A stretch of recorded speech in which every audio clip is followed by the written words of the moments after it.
అండి అందరికీ నమస్కారం అండి. ఈ రోజున కూటమి ప్రభుత్వం అధికారంలోకి వచ్చిన తర్వాత ప్రజలకి ఇచ్చిన హామీలన్నీ కూడా ఒక్కొక్కటిగా నెరవేర్చుకుంటూ గౌరవ సీఎం గారు చంద్రబాబు నాయుడు గారు ముందుకెళ్తున్నారు. పచ్చకామెర్ల వాడికి లోకమంతా పచ్చగానే కనిపిస్తుందని చందాన ఉంది సాక్షి పత్రిక.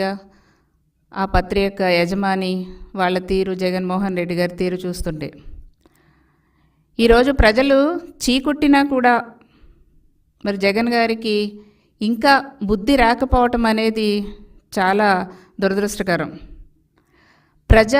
కూటమి ప్రభుత్వం ఏర్పాటై నెల రోజులైంది.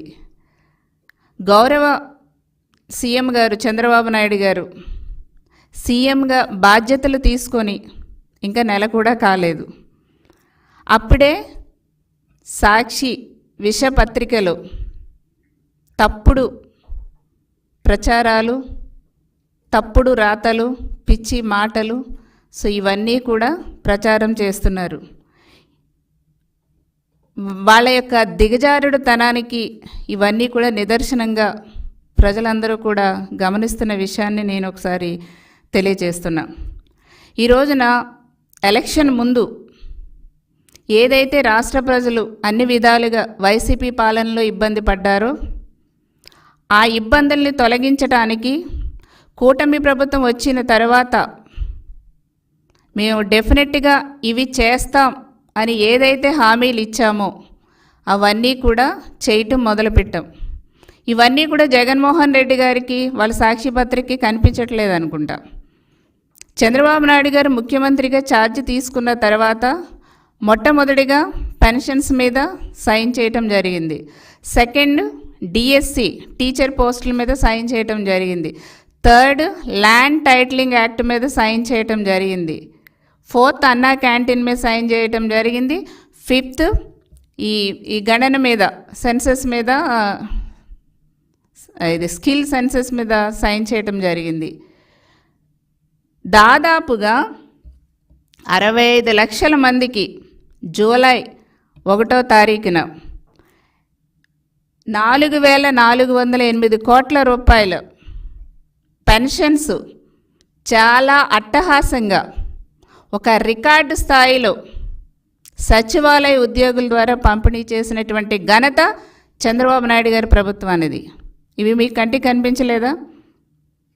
మీరు ఎలక్షన్ టైంలో పెన్షన్స్ ఇవ్వటానికి వాలంటీర్లు లేకపోతే అసలు ఏ పని జరగదు, వాలంటీర్లు లేకపోతే పెన్షన్స్ ఇవ్వటం జరగదు అనేసి ఒక కుట్రమైన పూరితమైనటువంటి ఆలోచనతో 60 మంది అవాతాతలు చనిపోయటానికి కారణమయ్యారు జగన్మోహన్ రెడ్డి గారు. మీరు ఈ రోజున ఏకదంగా అదే సచివాలయ సిబ్బంది ద్వారా రికార్డు స్థాయిలో మేము పెన్షన్లు ఇప్పించాం. ఒక చిత్తశుద్ధి ఉండాలండి, ప్రజలకు మంచి చేయాలని ఒక చిత్తశుద్ధి ఉంటే ఏదైనా సరే చాలా బాగా జరుగుతుంది. ఈరోజు మీరు పత్రికలో రాశారు, తప్పుడు రాతలు రాశారు. ఆడబిడ్డనేది సూపర్ 6 ఏదైతే మేము అమలు చేస్తామన్నామో డెఫినెట్గా 100% మేము అమలు చేసి తీరుతాం. మీకులాగా జగన్మోహన్ రెడ్డి గారు, మీ వైసీపీ ప్రభుత్వం జగన్మోహన్ రెడ్డి గారి లాగా మాట ఇచ్చి మడమ తిప్పే టైపు కాదు. మేము మాట ఇస్తాం, డెఫినెట్గా అమలు చేసి తీరుతారు చంద్రబాబు నాయుడు గారి కూటమి ప్రభుత్వం అనేసి తెలియజేస్తున్నాం. ఆడబిడ్డ నిధి పథకం కూడా మా సూపర్ 6లో ఒకటి. డెఫినెట్గా అమలు చేస్తాం. దానికి విధి విధానాలు రూపకల్పన చేస్తారు, ఆ నిబంధనలన్నీ పెడతారు, డెఫినెట్గా అది ఇంప్లిమెంట్ చేసి తీరుతాం. మీరు 2019లో వైసీపీ గవర్నమెంట్ వచ్చిన తర్వాత అమ్మ ఒడి కింద ఇంట్లో ఇద్దరుంటే మేమిద్దరికీ కూడా ఇస్తాం చదువుకోవటానికని చెప్పారు. కానీ మీరు ఎంతమందికి ఇచ్చారు జగన్మోహన్ రెడ్డి గారు? అది కూడా ఎప్పుడు ఇంప్లిమెంట్ చేశారు? మీరు ఇద్దరికి ఇస్తాం అమ్మ ఒడి అనేసి మీరు ఎలక్షన్ ముందు చెప్పి 2019లో గవర్నమెంట్ వచ్చిన తర్వాత ఒక్కరికే ఇచ్చారు. అది కూడా ఎప్పుడు ఇంప్లిమెంట్ చేశారు మీరు? 2019లో గవర్నమెంట్ వస్తే మేలో మీరు ఇంప్లిమెంట్ చేసింది ఎప్పుడు? 2020 జనవరిలో ఇంప్లిమెంట్ చేశారు. అంటే ఎంత గ్యాప్ ఉంది? 1 ఇయర్ అయిపోతుంది దగ్గరగా. మీరు 5 సంవత్సరాల్లో కూడా ఎన్నిసార్లు ఇచ్చారు? 15,000 ఇస్తామన్నారు ఈచ్ స్టూడెంట్కి అమ్మఒడి కింద. ఎంత ఇచ్చారు? ఫస్ట్ ఇయర్ 14,000 ఇచ్చారు, 1,000 రూపాయలు ఏమో స్కూల్ మెయింటెనెన్స్ అని తీసేసుకున్నారు. తర్వాత 15,000లో 13,000 ఇచ్చారు, మిగతా 2,000 మళ్ళీ స్కూల్ మెయింటెనెన్స్ కింద తీసుకున్నారు. అంటే అమ్మఒడి కింద 15,000 రూపాయలు ఇస్తామని చెప్పి ఫైనల్గా మీరు ఇచ్చింది ఎంత? 13,000 రూపాయలు. అది కూడా ఇద్దరికి ఇస్తామని చెప్పి ఒక్కరికి మాత్రమే పరిమితం చేసినటువంటి మోసగాడు అనాలా, లేకపోతే అబద్ధాలు చెప్పారనేసి అనాలా? కాబట్టి మీరన్నీ గుర్తుపెట్టుకోండి. మీరు సంవత్సరానికి ఇంప్లిమెంట్ చేశారు అమ్మఒడి, అది కూడా 15,000 ఇస్తానని 13,000 ఇచ్చారు. మేము పెన్షన్ 4,000 అని చెప్పాం. 3 నెలలది 1,000 రూపాయలు కలిపి మొత్తం 7,000 రూపాయలు జూలై 1న అందరికీ కూడా అట్టహాసంగా ఇవ్వటం జరిగింది. మీరు వాలంటీర్ లేకపోతే పని జరగదన్నారు. అదే సచివాలయ సిబ్బందితో టైంకి ఇచ్చేసాం. మేము మధ్యాహ్నానికల్లా ఇచ్చేయటం జరిగింది. ఈ రోజున ఎవరికి ప్రజల మీద చిత్తశుద్ధి ఉందండి? ఎవరు ఇచ్చిన మాట నిలబెట్టుకుంటారు? ఎప్పుడూ కూడా ఇచ్చిన మాట నిలబెట్టుకునే వ్యక్తి చంద్రబాబు నాయుడు గారు. ఈ రోజున మీరు తిమ్మిని బమ్మిని చేసి ఏది దొరక్క ఏదో ఒకటి చేసేయాలి, మనకు పత్రిక ఉంది, టీవీ ఉంది కాబట్టి తప్పుడు రాతలు రాసేసి తప్పుడుగా టీవీల్లో చూపించేస్తే జనాలు ఏదో అనేసుకుంటారని అట్లాంటి భ్రమలో ఉండకండి. మీరు అసలు ఎందుకు ప్రజల్ని మనం ఇలా తిరస్కరించారనేది ఆత్మ పరిశీలన చేసుకోవాల్సింది పోయి, మంచిగా ఇచ్చిన హామీలు నెరవేరుస్తున్నటువంటి మా ప్రభుత్వం మీద నింద వేయాలనుకోవటం, ఆకాశం మీద ఉమ్ము పూస్తే ఎవరి మీద పడుతుందండి? తిరిగి మీ మీదే పడుతుంది. అది గుర్తుపెట్టుకోండి. ఈ రోజున మీరు రాష్ట్రాన్ని అప్పుల ఊబిలో నెట్టేశారు. దాదాపుగా 2 లక్షల కోట్ల రూపాయల బిల్లులు బకాయిలు పెట్టి వెళ్ళిపోయారు మీరు. ఇదంతా ఎవరి మీద భారం పడుతుందండి? మళ్ళా ఇప్పుడు వచ్చినటువంటి కూటమి ప్రభుత్వం కదా ఇప్పుడు 2 లక్షల కోట్ల రూపాయల బకాయిలు ఎవరు తీర్చాలి? మీరేమో దోచేసుకున్నారు, దాచుకుని వెళ్ళిపోయింది వైసీపీ ప్రభుత్వం, మీ మంత్రులు, సీఎం గారు అందరూ. ఈ 2 లక్షల కోట్ల రూపాయల బకాయిలు పెండింగ్లు అవన్నీ ఎవరు తీర్చాలండి? మీరు తిన్న సొమ్ముకి, మీరు చేసినటువంటి అవినీతి అక్రమాలకి ఈ కూటమి ప్రభుత్వం బాధ్యత వహించాలా? ఈ రోజున అభివృద్ధికి సంక్షేమానికి కూడా మీరు తేడా తెలియకుండా మాట్లాడుతున్నారు. అసలు మీకు చంద్రబాబు నాయుడు గారిని కానీ కూటమి ప్రభుత్వాన్ని కానీ అసలు అడిగే ప్రశ్నించే అర్హత లేదనేసి కూడా నేను ఈ సభాముఖంగా తెలియజేస్తున్నా. ఆసరా పేరుతో మీరు ప్రజలకి చాలా అన్యాయం చేశారు. అదేవిధంగా చేయితో అంటూ చేతివాటం చూపించారు మీరు ప్రజలకి. మీరు ఒక్కటా అండి చేసింది? ప్రజలకి ఎంత అన్యాయం చేశారు? మీరు ఎన్ని హామీలు ఇచ్చారు? దాదాపుగా 100లో హామీలు ఇచ్చారు, కానీ 80% కూడా మీరు హామీలు ఎక్కడా కూడా ప్రజలకి అమలు చేయలేదు కాబట్టి ప్రజలు మిమ్మల్ని తిరస్కరించారు. ముఖ్యంగా వైసీపీ ప్రభుత్వంలో మహిళలకి ఎక్కడా రక్షణ లేకుండా పోయింది. ఒక డ్రగ్స్ కానీ, గంజాయి కానీ, మాదక ద్రవ్యాలకి కేర్ ఆఫ్ అడ్రస్గా ఆ రోజున వైసీపీ ప్రభుత్వంలో రాష్ట్రాన్ని దిగజారు చేశారు మీరు.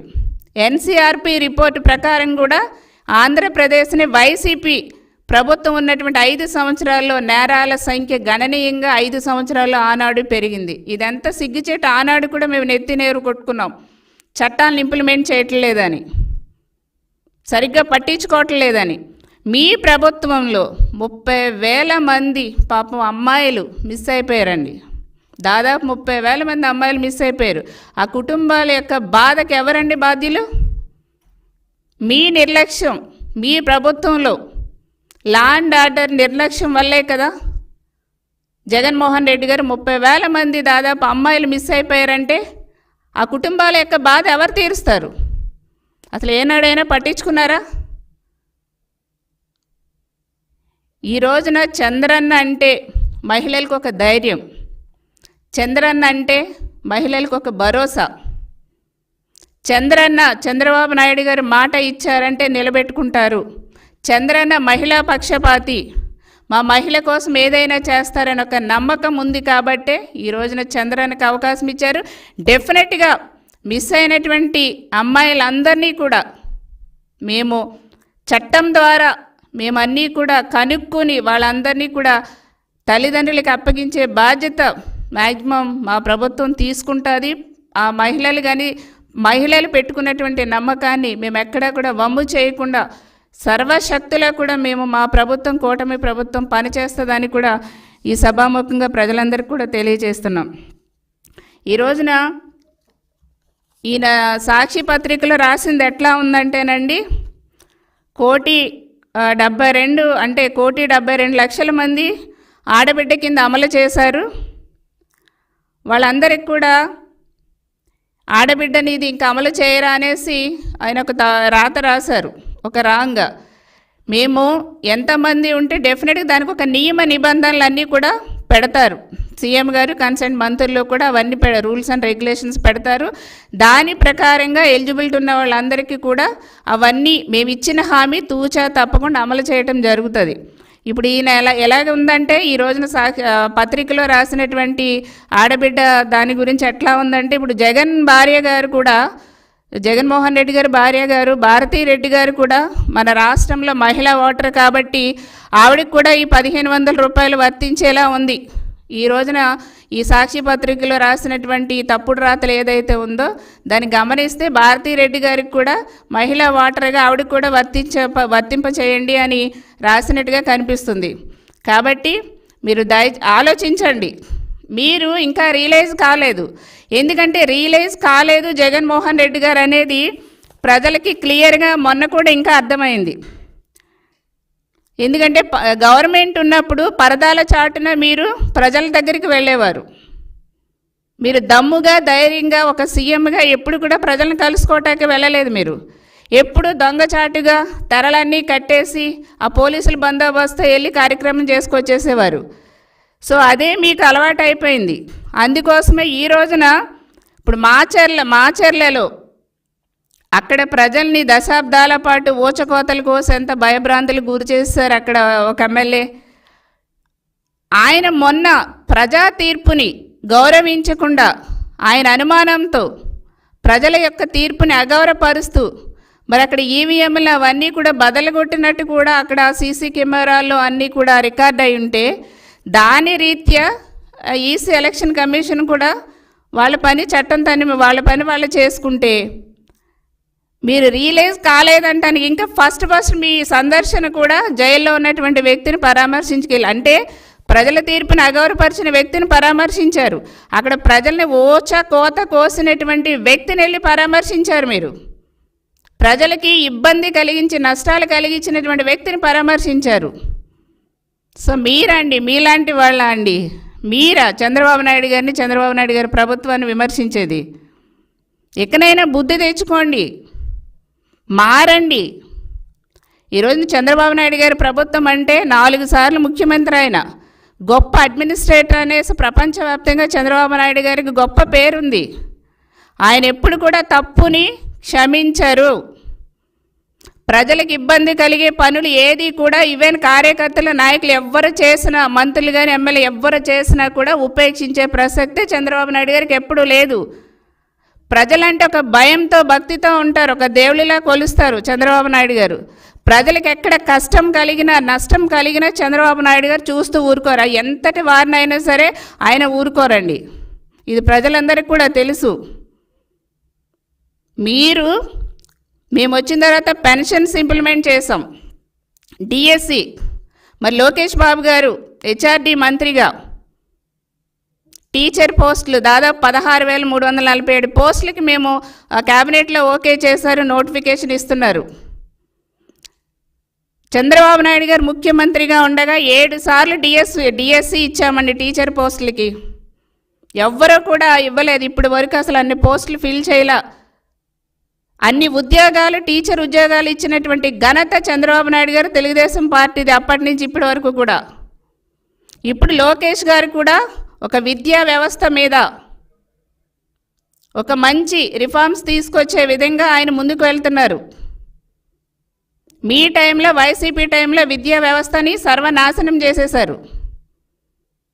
ఈ రోజున నిరుద్యోగులకి ఏదైతే హామీ ఇచ్చామో ఎలక్షన్లో అవి మేము అమలు చేసే దిశగా ఈ రోజున టీచర్ పోస్టులు భర్తీ చేయబోతున్నాం. అంతేకాకుండా టెట్లో ఎవరైతే క్వాలిఫై కాలేదో వాళ్ళకు కూడా మళ్ళీ రీ ఎగ్జామ్ కండక్ట్ చేసే విధంగా కూడా లోకేష్ బాబు గారు నిర్ణయం తీసుకున్న విషయాన్ని కూడా నేను మరొకసారి మా స్టూడెంట్స్కి, యూత్కి అందరికి కూడా నేను ప్రజలందరికీ కూడా తెలియజేస్తున్నాం.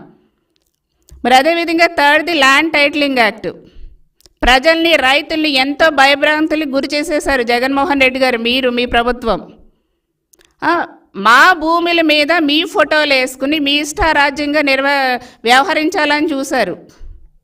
దాన్ని కూడా ఈ రోజున చంద్రబాబు నాయుడు గారు ముఖ్యమంత్రిగా ఛార్జ్ తీసుకున్న వెంటనే రద్దు చేశారు ఆ చట్టాన్ని కూడా. అది మా ఘనత. వచ్చిన వెంటనే మేము ఇచ్చిన హామీలు అమలు చేసే దిశగా 5 ఇంపార్టెంట్ వాటి మీద సంతకాలు చేయడం జరిగింది. అది గుర్తుపెట్టుకోండి. మేము వచ్చి ఇంకా చంద్రబాబు నాయుడు గారు ఛార్జ్ తీసుకుని 12వ తారీఖున తీసుకున్నారు. ఇంకా నెల కూడా కాలేదు, అప్పుడే 3 మేము సక్సెస్ఫుల్గా ముందుకెళ్తున్నాం. తర్వాత అన్నా క్యాంటీన్లు, అది కూడా భారీ ఎత్తున ప్రతి చోట కూడా మేము అన్నా క్యాంటీన్ల ద్వారా ఎప్పటి నుంచో కూడా అందరికీ, పేద ప్రజలకి అందరికీ కూడా మేము ఫుడ్ పెట్టే కార్యక్రమం చేస్తున్నాం. ఇలా తెలుగుదేశం పార్టీ కూటమి ప్రభుత్వం, బీజేపీ, జనసేన, మేము కూటమి ప్రభుత్వంగా ఉన్నాం. మేమందరం కూడా కలిసి ప్రజలకు ఇచ్చే హామీలన్నీ కూడా నెరవేర్చే దిశగా ముందుకెళ్తాం. డెఫినెట్గా తూచా తప్పకుండా రాబోయే రోజులు అమలు చేసి తీరుతాం. 29లో కూడా మేము ఇంకా మరింతగా ప్రజల యొక్క అభిమానాన్ని చూరగొంటూ ముందుకెళ్తామనేసి కూడా సభాముఖంగా తెలియజేస్తూ, ఇకనైనా ఈ తప్పుడు రాతలు రాయటం మార్చుకోండి. లేదంటే ఇప్పుడు 151లో 5 తీస్తారు ప్రజలు. రాబోయే రోజుల్లో ఇంకొకటి కూడా తీసేసి మిమ్మల్ని పంపించేస్తారు ఇంకా తిరుగు టపాలు. Thank you.